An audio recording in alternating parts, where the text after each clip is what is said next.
প্রিয় ছাত্রছাত্রীরা, তোমরা স্ক্রিনে যে প্রশ্নটি দেখতে পাচ্ছ, এই প্রশ্নের উত্তর জাস্ট চোখের পলকে করে ফেলা সম্ভব। খুব সোজা। দেখো, যখন কয়েকটা সংখ্যার অনুপাত দেওয়া হবে, সেই অনুপাতকে যদি আমরা গসাগু দিয়ে গুণ করি তাহলেই সংখ্যাটা পাওয়া যায়। এই যে এখানে যেটা বলা হয়েছে 5:6:11 সংখ্যার অনুপাত, এবং গসাগু হচ্ছে 32।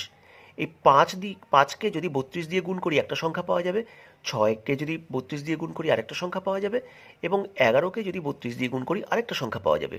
তো এখানে অনুপাতের মধ্যে বৃহত্তম যেটা, তার সাথে গসাগু গুণ করলে বৃহত্তম সংখ্যাটা পাওয়া যাবে। অর্থাৎ এখানে অনুপাতের মধ্যে বৃহত্তম 11, তাকে 11কে যদি 32 দিয়ে গুণ করি তাহলে কত হবে?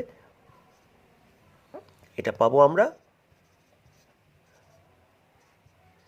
352।